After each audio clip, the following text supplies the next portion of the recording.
Hi everyone, today's recipe healthy and Emmy తోటకూర fry అండి. అది కూడా అమ్మ స్టైల్లో చాలా బాగుంటుంది. ఎవరైనా సరే ఈజీగా తక్కువ ఇంగ్రీడియంట్స్తో చేసుకోగలిగే రెసిపీ. మీరు కూడా ట్రై చేసి ఎలా వచ్చిందో కమెంట్ చేయండి. Okay, let's start our video. ఫస్ట్గా ఆయిల్ హీట్ చేసుకుని అందులో ఒక 3 ఎండుమిర్చి, కొద్దిగా కరివేపాకు, హాఫ్ టీ స్పూన్ జీలకర్ర, 1 టీ స్పూన్ మినపప్పు, 5-6 రేకుల వెల్లుల్లి రేకులు వేసుకుని మంచిగా ఆయిల్లో ఫ్రై చేసుకోవాలి. వన్స్ అవి ఫ్రై అయిన తర్వాత నేనైతే 2 తోటకూర కట్టలకి ఒక మీడియం సైజ్ ఆనియన్ని చిన్న స్లైసెస్గా కట్ చేసుకుని వేసుకుంటున్నానండి. ఆనియన్ కూడా మంచిగా ఆయిల్లో ఉడికిస్తూ ఫ్రై చేసుకోవాలి.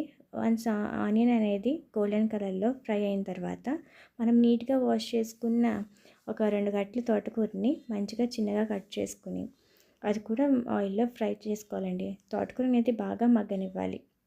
ఫస్ట్ బుషీగా ఉంటుంది కానీ బాగా మగ్గే కొద్దీ చాలా క్వాంటిటీ కూడా తగ్గుతుంది. తోటకూరని బాగా మగ్గనివ్వాలి. బాగా మగ్గిన తర్వాత మనం ఒక హాఫ్ టీ స్పూన్ పసుపు, అలాగే 1 టీ స్పూన్ సాల్ట్ వేసుకుని మళ్ళీ బాగా మగ్గనిచ్చుకోవాలండి. తోటకూరని బాగా ఫ్రై అయిన తర్వాత స్టవ్ ఆఫ్ చేసుకోవడం. ఎలా ఫ్రై అయింది మేము బిగినర్స్ మాకు తెలియదు అంటే, మీకు చుట్టూ ఆయిల్ ఫ్లోట్ అవుతుందంటే కర్రీ ఉడికిపోయినట్టే అండి. ఇంకా ఆఫ్ చేసుకుని మీరు సర్వ్ చేసుకోవడమే. టేస్టీ అండ్ ఎమ్మీ తోటకూర fry. Thank you for watching.